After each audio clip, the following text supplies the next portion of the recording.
आप सभी पत्रकार साथियों को मेरा नमस्कार। जैसे कि आप सभी जानते हैं, मेरे कंधों पर अखिल भारतीय महिला कांग्रेस की राष्ट्रीय अध्यक्ष के तौर पर जिम्मेदारियां हैं।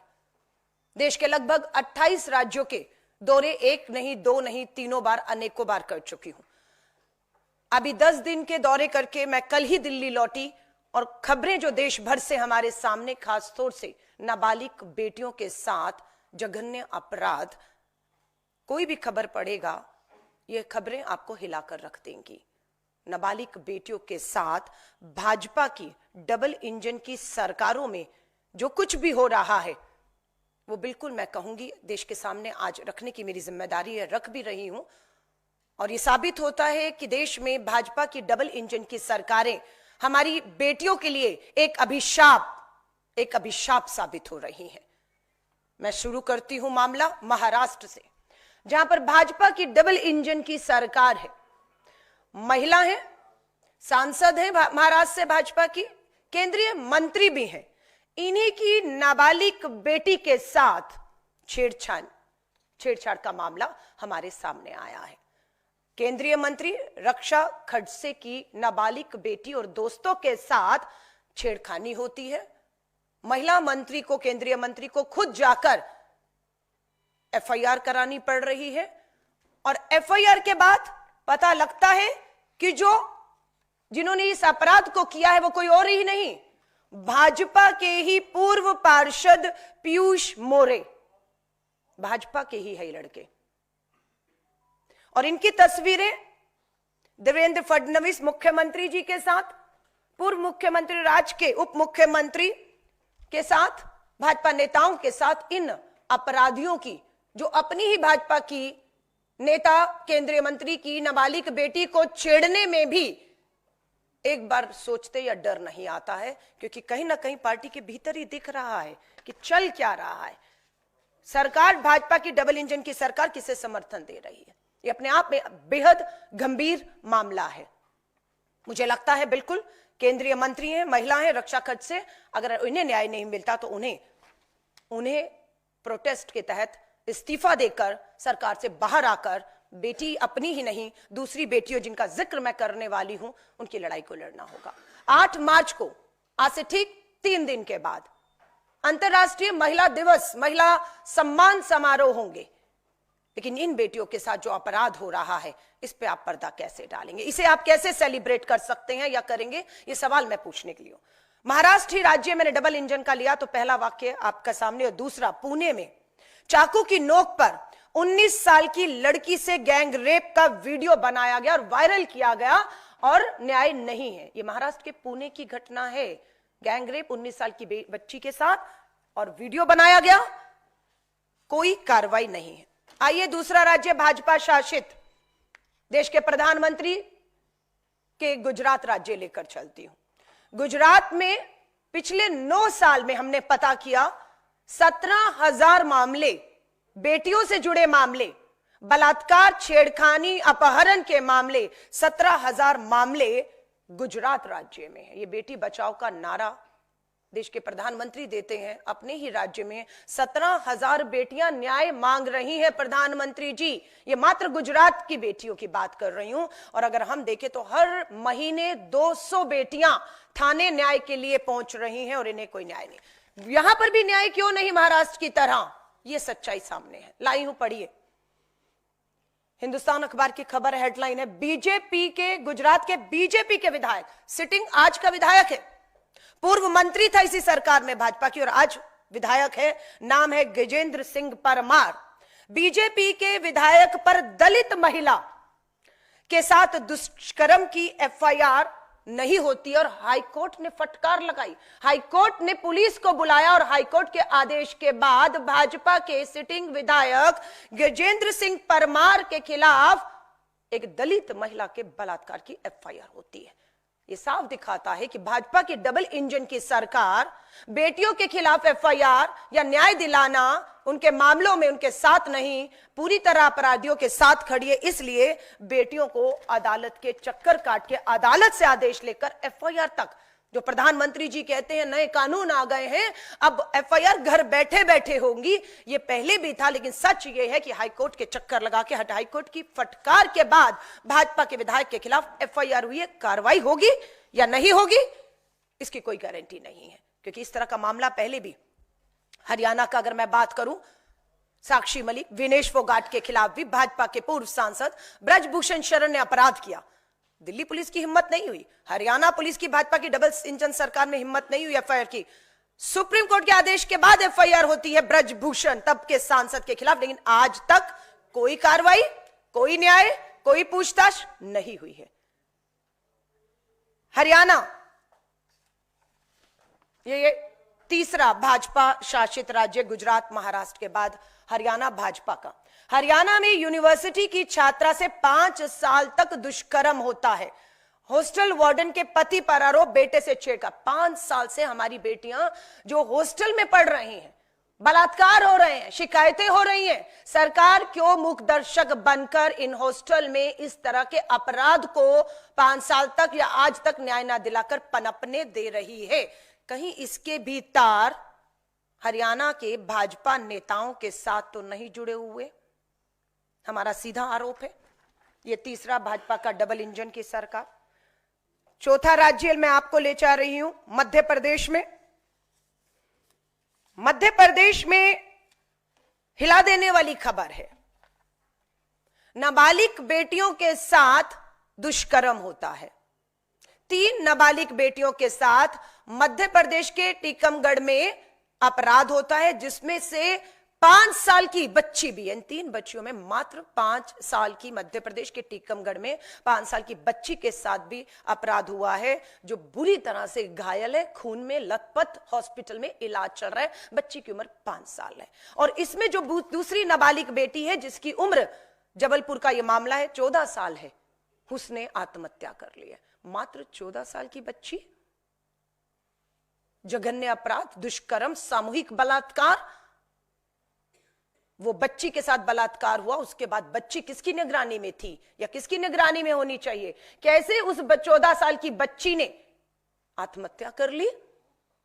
या उसे आत्महत्या करने पर मजबूर किया गया, या उसकी आत्महत्या होते हुए उसे रोकने की बजाय उसे होने दिया गया? क्योंकि यहां पर भी सीधा सीधा पता लगता है कि कहीं ना कहीं भाजपा के लोग, इन नाबालिग बेटियां, ये मैं कहूंगी हर एक से, इसे हल्के में मत लीजिएगा। ये देश में हर राज्य में, खासतौर से भाजपा शासित राज्य में, भाजपा के नेताओं की भागीदारी शामिल है इसमें, और मामलों को दबाकर न्याय नहीं मिल रहा है। भोपाल में भाजपा नेता ने, ये मध्य प्रदेश की, वो जबलपुर की खबर है, तो ये भोपाल की खबर है, पत्रिका की खबर है। भोपाल में भाजपा नेता ने नाबालिग से किया रेप, पुलिस ने नहीं लिखी रिपोर्ट। यहां पर क्या है? नाबालिग है, यहां भी क्या है? रेप है। यहां पर भी क्या है? भाजपा की डबल इंजन की सरकार। और यहां पर भी हेडलाइन है, पुलिस ने नहीं लिखी रिपोर्ट। मध्य प्रदेश के मऊगंज जिले से बड़ा मामला सामने आया, जहां नाबालिग के साथ बीजेपी के नेता ने दुष्कर्म किया और पुलिस रिपोर्ट लिखने से मना कर रही है। कौन है ये? कौन है ये नेता? अखिल भारतीय विद्यार्थी परिषद के पूर्व संगठन मंत्री हैं मऊगंज से, जिसने दुष्कर्म किया है और कार्रवाई नहीं हो रही। अखबारों में फोटोएं हैं, तस्वीरें हैं, पत्रकारों ने इनकी जांच की तो पता लगा ये नाबालिग बेटियों का बलात्कार करने वाले कोई और नहीं, या तो ये भाजपा के सिटिंग महाराष्ट्र जो है आपके महाराष्ट्र में पूर्व पार्षद है, गुजरात में सिटिंग विधायक है, और यहां पर अखिल भारतीय विद्यार्थी परिषद का महामंत्री है, जिसने नाबालिग बेटी का बलात्कार। आप सब में एक ही चीज देखेंगे कि भाजपा की डबल इंजन की सरकार है, बेटियां नाबालिग हैं, दोषी भाजपा के बड़े नेता हैं, सरकार सत्ता का संरक्षण है, पुलिस एफआईआर नहीं कर रही, और बेटियों को न्याय के लिए अदालत जाना पड़ा, और अदालत की फटकार के बाद एफआईआर होती है। ये सब मामले पूरे के पूरे एक जैसे हैं, जिसे मुझे महसूस हुआ कि दिल्ली में अपना दौरा में जो खत्म करके आई, कि सबसे पहले मुझे देश के सामने इन हकीकत को रखना है। टीकमगढ़ में नाबालिग रेप में हिरासत में बीजेपी नेता, आरोपियों को अपने होटल में दी थी जगह। यह भी भाजपा का नेता है, अपने होटल में, जिनका नाम है संजू यादव, ये भाजपा के नेता हैं। इन्होंने अपने होटल में 2 शख्स जो नाबालिग बेटी को अपहरण करके लाते हैं, जिसकी जानकारी भाजपा के संजू यादव को थी कि मेरा होटल है, बेटी लाई गई है, एक कमरे में 3 लोग हैं, बलात्कार होता है, वीडियो बनाया जाता है और ये सब भाजपा की नेता की जानकारी में, संरक्षण में उसी के होटल में होता है और पुलिस एफआईआर की हिम्मत नहीं दिखाती है। यह दबाव बना, मध्य प्रदेश कांग्रेस ने दबाव बनाया। उस दबाव में मात्र क्या हुआ, अपना पल्ला झाड़ने के लिए भाजपा ने आज अपने इस नेता संजू यादव को बोला हमने पार्टी से निकाल दिया है। कब? जब कांग्रेस सड़कों पर आई, जब मामला सामने आया, तब आपने सिर्फ ये कह दिया अपने पार्टी से बाहर कर दिया। तो पार्टी से मात्र बाहर करने से न्याय मिल जाता है? सरकार आपकी है, अपराध आपकी सरकार में आपके लोग कर रहे हैं और आप इस तरह से पल्ला नहीं झाड़ सकते, क्योंकि इसके भी तार केंद्रीय मंत्री से जुड़े हुए हैं। सो इनके होटल में जो खेल चल रहा है उसमें भाजपा के बड़े नेता, केंद्रीय मंत्री, विधायक शामिल हैं। यही बचा रहे हैं इन्हें। अंकिता भंडारी का मामला आपको याद होगा, उत्तराखंड का। भाजपा के नेता के रिजॉर्ट में उस बेटी को गलत काम के लिए उकसाया गया, उसने मना किया, विरोध किया और उसकी लाश मिलती है हम लोगों को। वो भी एक मामला है। ये 6 राज्यों के बाद उत्तराखंड 7वां वो भी राज्य जो मुझे याद आ रहा। ये मध्य प्रदेश का जबलपुर, भोपाल, टीकमगढ़, यहां के भाजपा नेताओं के। 5वां राज्य भारत की राजधानी दिल्ली, जहां पर भाजपा की डबल इंजन की सरकार है अब, लेकिन पहले से ही पुलिस, कानून व्यवस्था केंद्र के हाथों रही है। पिछले 10 साल की अगर मैं बात करूं, दिल्ली शर्मसार, 1 महीने में, ये 4 फरवरी की रिपोर्ट है, अभी एग्जैक्ट आज से 1 महीना पहले की खबर है। दिल्ली शर्मसार 1 महीने में हुई 101 दरिंदगियां की घटना। राजधानी दिल्ली में 1 महीने में 100 से ऊपर बेटियों के साथ हर महीने गलत काम हो रहा है। हर दिन 3 महिलाओं और किशोरियों के साथ बलात्कार राजधानी दिल्ली में हो रहे हैं। संसद का सत्र शुरू होने जा रहा है। 8 मार्च को अंतर्राष्ट्रीय महिला दिवस मनाया जाएगा, जश्न मनाए जाएंगे और इन बेटियों के घाव पर नमक छिड़का जाएगा। और 10 तारीख से संसद का सत्र भी शुरू होने वाला है। केंद्रीय मंत्री रक्षा खड़से के समर्थन में कितनी महिला सांसद भाजपा की केंद्रीय मंत्री खड़ी रहती हैं ये हम दिखाएंगे, लेकिन कांग्रेस की महिला सांसद, चाहे लोकसभा हो, चाहे राज्यसभा हो, चाहे सड़क में, संसद में हमारी सांसद और सड़क पर महिला कांग्रेस खड़ी रहेंगी इन बेटियों को न्याय दिलाने के लिए, क्योंकि पानी सर से ऊपर गुजर रहा है। ये वो घटनाएं हैं जो कहीं ना कहीं अखबार, मीडिया के माध्यम से थानों में पहुंचकर हमारे तक पहुंच गई हैं। बहुत सी खबरें अभी तक दफन कर दी गई हैं, चाहे उन्हें डराया गया, धमकाया गया, दबाव दिया गया, और सब भाजपा शासित राज्य हैं। आइए राजस्थान भी ले चलती हूं।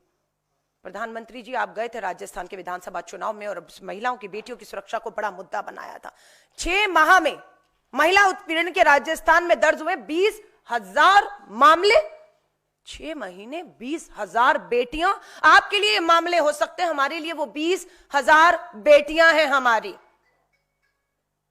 आप कहेंगे हमने देखो मामले दर्ज किए, एहसान नहीं कर रहे मामले दर्ज करके। आपका फेलियर है कि 20,000 बेटियां दुष्कर्म, छेड़खानी की शिकार हो रही हैं और आपकी सरकार अपराधियों में किसी भी तरह का डर, खौफ पैदा करने में विफल और नाकामयाब हो रही है, क्योंकि आप सजाएं देने में फेल हो रहे हैं।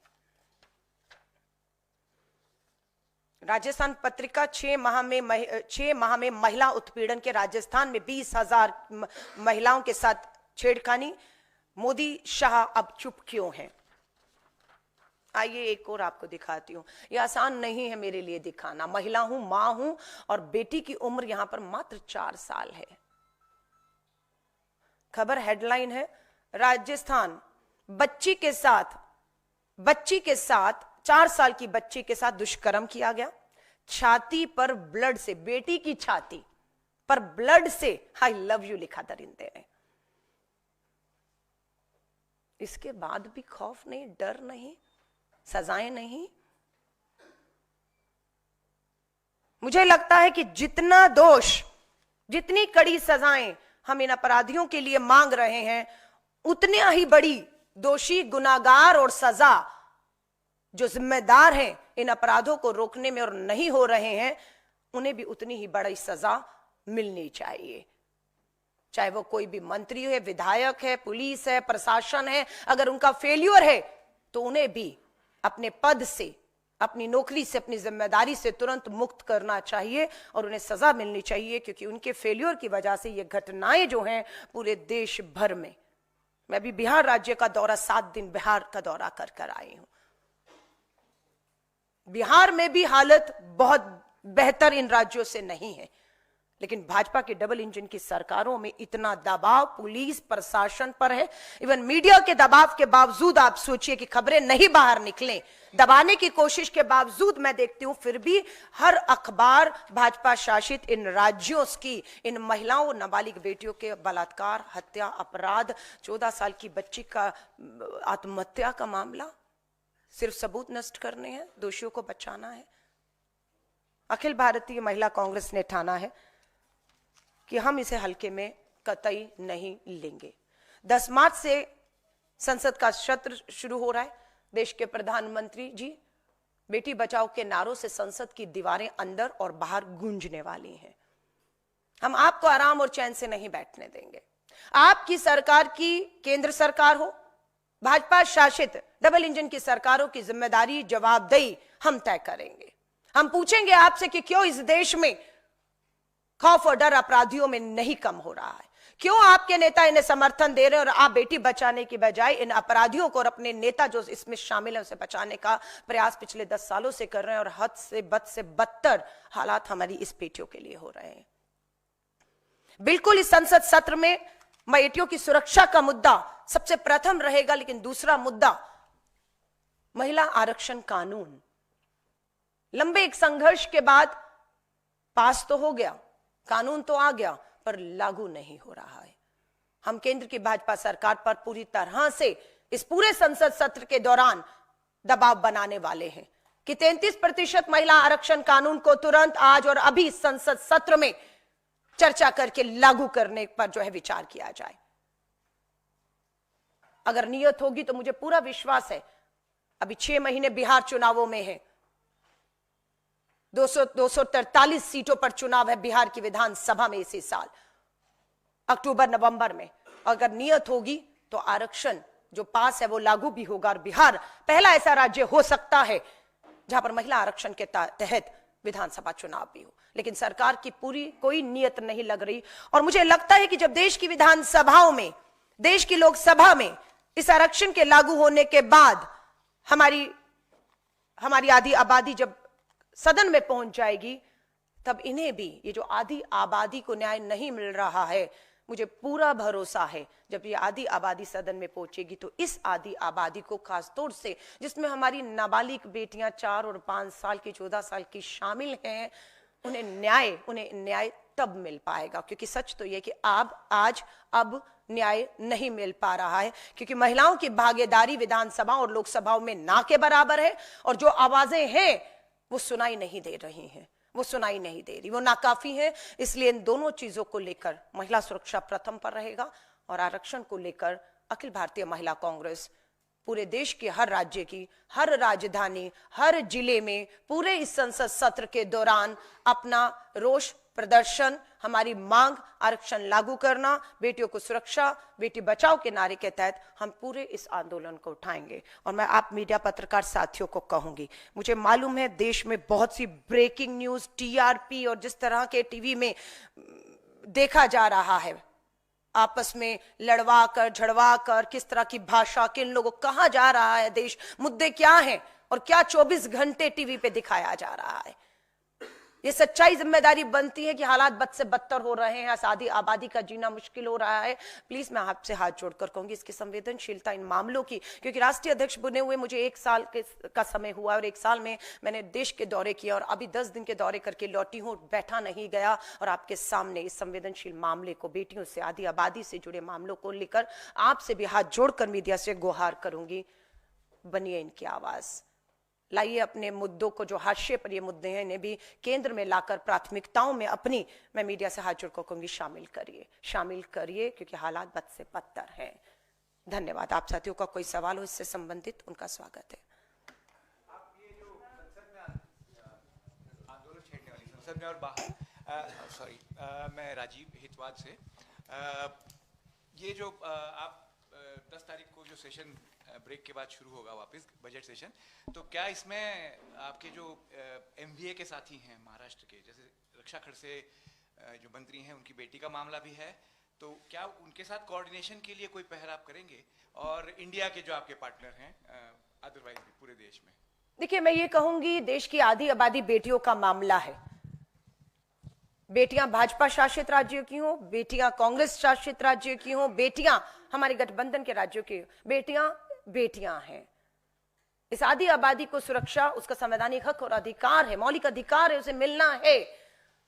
मैंने अगर इनका मामला उठाया है तो ये दिखाता है कि कहां तक पहुंच चुके हैं, डर कहां तक खत्म हो चुका है कि महिला है, भाजपा शासित राज्य की महिला है, नेता है, सांसद है, केंद्रीय मंत्री है, और कोई आम शख्स नहीं है जो उसकी नाबालिग बेटी के साथ छेड़छाड़ कर रहा है। भाजपा का ही पार्षद है, पूर्व पार्षद, जिसके साथ फोटोएं हैं।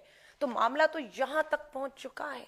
ये तो सारे आम मामले, आम गरीब बेटियों के मामले हैं। उम्मीद ही मत करिए। लेकिन मैं आपसे कह रही हूं, मुझे क्यों कहना पड़े कि आप आइए या ना आइए। मैं अखिल भारतीय महिला कांग्रेस की राष्ट्रीय अध्यक्ष हूं। मेरे शीर्ष नेतृत्व मुझसे उम्मीद करता है कि मुझे राजनीति से ऊपर उठकर, क्षेत्रों से ऊपर उठकर मुझे इन मामलों को उठाना है। मैं आज फिर आपसे कह रही हूं, तेलंगाना, कर्नाटका, हिमाचल कांग्रेस की सरकार है। मैं कहती हूं, आएगा कोई मामला तो भाजपा बाद में मैदान में खड़ी होगी। अलका लांबा पहले उन राज्यों के अपनी सरकारों के सामने जाकर खड़ी हुई। हिमाचल में मैं खड़ी भी हुई जाकर, जब पता लगा कि भाजपा के एक सिटिंग विधायक ने अपनी ही बूथ जो कार्यकर्ता उसकी बेटी के साथ अश्लीलता की, तो अलका लांबा दिल्ली नहीं अपनी सरकार के सामने बैठी थी। बेटी बेशक भाजपा की थी, न्याय की मांग की। अलग बात है, बेटी पर दबाव बनाया गया भाजपा द्वारा, और बेटी को दबाव बनाकर उसका मामला वापस करवाया गया हिमाचल के अंदर। लेकिन हमारा पूरा दबाव है कि पहले की जो है शिकायत झूठी थी या वापस लेने का दबाव था। दोनों की भी जांच होनी चाहिए, और सच्चाई, विश्वास दिलाया मुख्यमंत्री ने, जांच चल रही है। लेकिन मैं सबसे कहूंगी, इन मामलों में हम सबको राजनीति से ऊपर उठकर लड़ेंगे तो जीतेंगे। देश के प्रधानमंत्री ने लाल किले की प्राचीर से बेटी बचाओ का नारा दिया था। 8 मार्च आ रहा है, ना महिला आरक्षण कानून लागू हुआ, ना बेटियों की भागीदारी सत्ता में हुई है, और ना सड़कों पर सुरक्षा मिली है। दोनों मामलों में केंद्र की भाजपा सरकार पूरी तरह से इस आधी आबादी के मुद्दों को लेकर फेल, नाकाम हुई है, और महिला कांग्रेस चुप नहीं बैठेगी। मैम, पिछले साल ही मार्च महिला दिवस के दौरान एक रिपोर्ट आई थी जिसमें women peace and safety index में भारत की पोजीशन बहुत ही खराब थी। 128 थी 177 कंट्रीज में। हालांकि 2017 से इम्प्रूव हुई थी। लेकिन पॉलिटिकल वायलेंस को लेके जो केसेस आप बता रही हैं, उसको लेके भारत टॉप 10 सबसे बदतर देशों में स्कोर करता है। क्या आपको लगता है, क्योंकि महिला फिर ताजे आंकड़े आएंगे, ये स्थिति और खराब हुई है जिस तरह से आपने जो रिपोर्ट्स पेश की? और मेरा दूसरा सवाल, बीजेपी के ही महिलाओं के प्रति जो महिला सम्मान योजना दिल्ली में है, उसको लेके लगातार सवाल खड़े हो रहे हैं कि अभी तक लागू नहीं किया गया है। तो क्या आपको लगता है कि बीजेपी की कथनी और करनी में फर्क है? देखिए, आपने कहा 177 नेशंस में महिला सुरक्षा के नाम पर भारत 120 स्थान पे खड़ा है। 128 पर, 177 में 128 पर खड़ा हुआ है। ये वो भारत है जिसे हम भारत माँ बोलते हैं। शायद ही कोई देश अपने देश को माँ बोलता हो, सिर्फ भारत ही ये वो देश है जिसमें माँ बोला जाता है। और भारत ही मुझे लगता है इकलौता देश है जहां पर महिला को, कन्या को पूजा भी जाता है। उस देश की अगर स्थिति ऐसी हो तो स्वाभाविक है हमारी कथनियों में, हमारी करनियों में, हमारे व्यवहार में बहुत बड़ी खाई और गहरापन है। और उसके लिए दोषी कोई और नहीं, पूरी की पूरा व्यवस्था उसके लिए दोषी है, जिसमें सरकार को भी, पुलिस को, प्रशासन को, कानूनों को, हर तरीके को मैं जिम्मेदार। अगर हम चुप भी रहते हैं, आज हम सत्ता में नहीं है, पर अखिल भारतीय महिला कांग्रेस की राष्ट्रीय अध्यक्ष होने के नाते अगर मैं चुप रहूं तो मैं भी उतनी ही बड़ी दोषी और अपराधी, गुनाहगार बन जाऊंगी, क्योंकि मैंने अपना धर्म, अपना फर्ज इस पद पर बैठकर नहीं निभाया। मैं उनकी आवाज नहीं बनी जिनकी आवाज बनना हमें था। और इसीलिए हमने फैसला किया है कि हम संसद का 10 मार्च से जो सदन शुरू है उसको करेंगे। और आपने कहा भाजपा का, मैं तो कहती हूँ भाजपा का महिला मोर्चा, राष्ट्रीय महिला आयोग, राज्य महिला आयोग क्यों सड़कों पर नहीं आती हैं? सिर्फ 8 मार्च को आप जश्न मनाएंगी, तो मैं भी ये सोच रही थी कि इस 8 मार्च को जो महिलाओं की 5 लाख की सदस्यता का हमने लक्ष्य प्राप्त किया है, 5 लाख बहनें हमारी सदस्य हैं। अभी 1 लाख बहनों ने मात्र तेलंगाना में महिला कांग्रेस की सदस्यता ली, क्योंकि वहां पता लगा कि महंगाई से राहत के लिए 500 रुपए का सिलेंडर जो देश में कहीं नहीं मिल रहा, 1200-800 का सिलेंडर मात्र देश की तेलंगाना सरकार 500 का दे रही है। इसलिए 1 लाख बहनों ने कांग्रेस की, महिला कांग्रेस की सदस्यता ली है। वहां पर महिलाओं को फ्री बस यात्रा है। दूसरे नंबर पे कर्नाटका में महिलाओं ने 65,000 महिलाओं ने कर्नाटका में महिला कांग्रेस की ऑनलाइन सदस्यता ली, तो पता लगा वहां पर फ्री बस यात्रा के साथ साथ 2,500 रुपया महीना मिलता है हमारे वहां पर। अगर आपने दिल्ली की बात की तो बिल्कुल प्रधानमंत्री नरेंद्र मोदी जी का भाषण दिल्ली विधानसभा चुनाव में हमने सुना है। 8 मार्च को अंतर्राष्ट्रीय महिला दिवस का दिन होगा, पहली कैबिनेट की बैठक होगी, पहला फैसला 2,500 पर होगा। पहली कैबिनेट की फैसला मीटिंग हो गई, लेकिन महिलाओं को, दिल्ली की महिलाओं को यह आर्थिक जो सहायता की बात थी उस पर मोहर नहीं लगी है। अब 8 मार्च भी आ रहा है, बिना कैबिनेट की सहमति के, बिना बजट एलोकेट किए हुए, क्या 8 मार्च को मात्र प्रधानमंत्री जी के एक चुनावी भाषण के दम पर यह 2,500 8 मार्च को बैंकों में डाला जा सकता है? जो मुझे तो नहीं लगता कि हो सकता है, सिर्फ एक चुनावी घोषणा के दम पर, जब तक आप कैबिनेट और बजट का प्रावधान नहीं करेंगे। अब ये 8 तारीख को हम देखेंगे और उसके बाद करके मध्य प्रदेश के ही एक नेता को, आपने उनके मंत्री को सुना, कोई बड़ी बात नहीं है, 2,500 नहीं दे पा रहे अपने राज्यों में। महाराष्ट्र में भी हमने देखा और कहा जा रहा है कि भीख मांगने की आदत हो गई है। ये शब्द भाजपा के मंत्री ने मध्य प्रदेश में बोला कि भीख मांगने की आदत हो गई है। हार लाते हो तो साथ में एक अर्जी भी ले आते हो, ये भीख मांगना बंद करो। हाँ, वोटों की भीख मांगते हैं, तब समझ नहीं आता कि आप झूठ बोलकर उन्हें गारंटियों का लालच देकर फंसा रहे हैं और बाद में आप इस तरह से करेंगे। मैंने महाराष्ट्र की पूरी रिपोर्ट को पढ़ा है। लाडकी बहना योजना में महाराष्ट्र में जो पैसा देना था वो चुनाव में से पहले कैबिनेट मीटिंग में फैसला किया गया, हम देंगे, और चुनाव आ रहे थे, 2 महीने की किश्त चुनाव से पहले दे दी गई। लेकिन चुनाव के परिणाम आने के बाद 3 महीने से बहनों को 1,500 रुपए की किश्त महाराष्ट्र में नहीं दी जा रही। मैंने वहां पर भी महिलाओं से बात की तो यहां तक पता लगा, अरे आप किश्त की तो बात छोड़ दीजिए, हमें डराया और धमकाया जा रहा है। हमें यह कहा जा रहा है कि आपकी जांच हो रही है, आपने गलत पैसा तो नहीं ले लिया। अरे आपने चुनाव से पहले एप्लीकेशंस दी, लोगों ने, महिलाओं ने एप्लीकेशन भर दी, आपने खाते में बिना एप्लीकेशन जांच के पैसा डाल दिया। आज उन पे कार्रवाई हो रही है कि पैसा लौटाइए। देने की बजाय महाराष्ट्र की सरकार भाजपा की कह रही है पैसा लौटाइए, नहीं तो आपके ऊपर कानूनी कार्रवाई होगी। महिलाएं डरी हुई हैं, उनको पहले नहीं बताया गया महाराष्ट्र सरकार ने। मेरी बहनों से लगातार बात हो रही है, मैं महाराष्ट्र भी जाने वाली हूं, उन सभी करोड़ों बहनों से मिलने वाली हूं।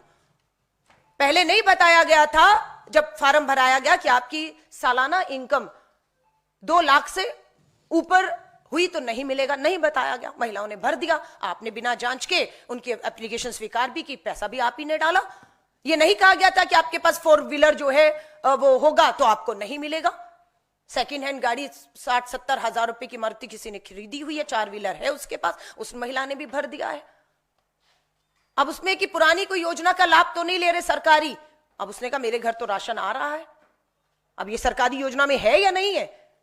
अब इसके साथ में वो 1,500 अप्लाई कर दिया मेरा, अब वो डरी हुई है, उसको बताने वाला कोई नहीं।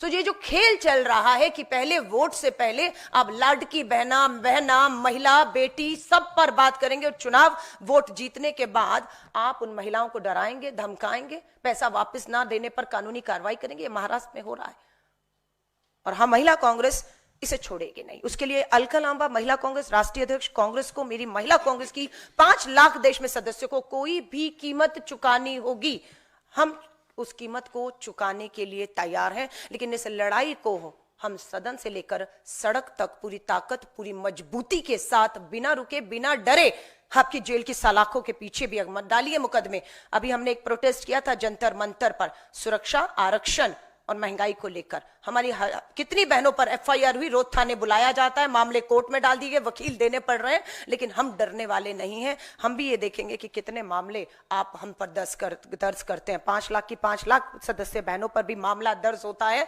तो ये हमारे लिए एक सम्मान की बात होगी और मेडल होगा हमारे गले में। वो एफआईआर हम डाल के घूमेंगे, आप करिए हमारी एफआईआर। लेकिन महिला कांग्रेस चुप नहीं बैठेगी। हमारे राष्ट्रीय अध्यक्ष मल्लिकार्जुन खड़गे साहब, श्री राहुल गांधी जी, पूर्व कांग्रेस अध्यक्ष, सांसद, नेता विपक्ष हैं लोकसभा में। प्रियंका गांधी जी भी अब सांसद के तौर पर लोकसभा में बैठी हुई हैं। हमें पूरी तरह से केसी वेणुगोपाल जी सभी से पूरी तरह से निर्देश है, ताकत है, और कहा गया कि महिला कांग्रेस को किसी भी तरह की कोई भी ताकत, समर्थन, सपोर्ट, किसी भी तरह का कोई कानूनी मदद चाहिए होगी, अखिल भारतीय कांग्रेस कमेटी महिला कांग्रेस के साथ, हर कार्यकर्ता के साथ ताकत बन के खड़ी है। इसके लिए मैं अखिल भारतीय कांग्रेस कमेटी के शीर्ष नेतृत्व का तहे दिल से धन्यवाद भी करती हूं कि वो हमारे पीछे ताकत बनकर खड़े हैं। तभी हम हिम्मत दिखाकर इस तानाशाह सरकार से लड़कर अपनी बेटियों की सुरक्षा, मान, सम्मान और इनकी भागीदारी की लड़ाई को हम आगे बढ़ा पा रहे हैं। अलका जी, आज मध्य प्रदेश के मुख्यमंत्री मोहन यादव ने कहा कि उनकी सरकार की जीरो टॉलरेंस नीति का परिणाम है कि वहां पर महिलाओं के खिलाफ अपराध में कमी आई है। वहीं आंकड़े कुछ और बयां करते हैं। मध्य प्रदेश सरकार का आंकड़ा है 75% जो महिलाओं के खिलाफ अपराध होते हैं उसमें अपराधी बच निकलते हैं। उसमें सबसे बड़ी वजह यह होती है कि उन महिलाओं पर दबाव डालकर उनका बयान बदलवाया जाता है। मैं आपसे बिल्कुल सहमत हूं, ये लगातार हो रहा है और मैं हाथ जोड़कर मीडिया से ही मदद मांग रही हूं, क्योंकि इस देश के लिए जितनी जिम्मेदारी किसी की है उतनी मीडिया और हम सबकी मिलकर है। ये देश हमारा, ये बेटियां हमारी हैं और ये सब खुले आम हो रहा है। ये लड़ाई अकेली महिला कांग्रेस या अकेली कोई महिला नहीं लड़ सकती, इसलिए मैं आपका साथ मांग रही हूं। आपने सही कहा, ये जो दावे हैं ये खोखले हैं, चाहे वो मध्य प्रदेश के मुख्यमंत्री हो, चाहे गुजरात हो, चाहे छत्तीसगढ़ हो, चाहे राजस्थान हो, चाहे दिल्ली हो, इन सबके दावे खोखले हैं। सच्चाइयां कहीं ना कहीं दबाने के बावजूद भी सामने आ रही हैं। ये भाजपा के राजस्थान, गुजरात की जो मैंने आपको खबर दिखाई है, वो गुजरात का सिटिंग विधायक है। आपने टीकमगढ़ वाले को तो पार्टी से निकाल दिया दबाव में। मैं पूछना चाहती हूं कि गुजरात के इस विधायक को आपने पार्टी में अभी तक क्यों बनाए हुआ है? मैं ये पूछना चाहती हूं प्रधानमंत्री नरेंद्र मोदी जी, प्लीज बताइए कि ये जो गुजरात का विधायक जिसपे इतने गंभीर आरोप लगा है, गजेंद्र सिंह परमार, पूर्व मंत्री, विधायक, दलित के महिला के बलात्कार में पार्टी का सम्मानित सदस्य क्यों बना हुआ है? प्रधानमंत्री जी, हम लोग करेंगे आंदोलन, आएंगे सड़कों पर, होंगी हम पर एफआईआर, शायद जेल भी जाना पड़े, हम जेल जाने को पूरी तरह तैयार है। लेकिन मैं आपसे कहूंगी, अगर मीडिया, सच्चाई ये है, अगर मीडिया का साथ नहीं मिला तो ये खबरें चौथे पच्चे पन्ने पर इतनी सी छपती हैं और खत्म हो जाती हैं। ये कुछ अखबारों ने हिम्मत की कि बिना डरे कि इनके राज्यों में इनके नेताओं के नाम के साथ हेडलाइन बनाया है, इन्होंने हेडलाइन बनाया। मैं हिम्मत की दाद देती हूं, इन पे भी दबाव आया होगा, लेकिन नहीं, हेडलाइन बनी है। उसके बाद अलग बात है कि मामले खत्म हो जाते हैं। हेडलाइन बनी, हिम्मत दिखाई गई, उसके बाद हर एक की हिम्मत तोड़ने का एक काम सत्ता में बैठे लोग कर रहे हैं और प्रधानमंत्री नरेंद्र मोदी जी इसे मुखदर्शक बनकर देख रहे हैं। मैंने कल ही पत्र लिखा, उसकी कॉपी मैं आपके साथ शेयर जरूर करूंगी।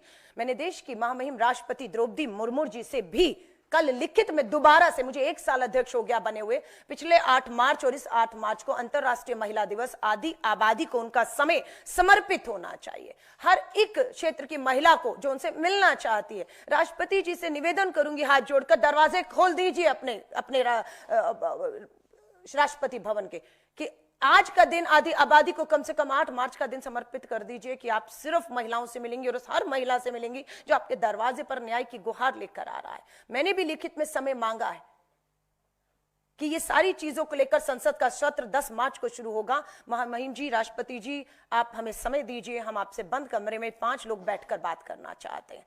मात्र 5 महिलाओं का डेलीगेशन जो अलग अलग राज्यों में दौरे करके इन सभी चीजों से रिपोर्ट लेकर, जो हमारी पीड़िताओं से बात हुई, इनके परिवारों से बात हुई है, वो न्याय की गुहार लगा रहे हैं। और मैं उम्मीद करती हूं कि अगर आप 8 मार्च का दिन पूरा मीडिया भी अपने हर पन्ना, हर अखबार ये लाखों करोड़ों मामलों को समर्पित अगर करेगा, तो मुझे है कि इन बेटियों को, नाबालिग बेटियों को, उनके परिवार जो अदालतों के चक्कर काट रहे हैं, उनकी भी हिम्मत बढ़ाने का काम, चाहे इलेक्ट्रॉनिक मीडिया हो, चाहे प्रिंट मीडिया हो, चाहे डिजिटल मीडिया हो, मुझे लगता है इस आधी आबादी को आवाज की जरूरत है और उसकी अपनी आवाज कहीं ना कहीं सुनी नहीं जा रही। इसलिए मैं आपको उस आवाजों में शामिल होने के लिए आमंत्रित भी करती हूँ। धन्यवाद, बहुत बहुत धन्यवाद। नमस्कार। हाँ, वो नहीं, आज सिर्फ मेरा तो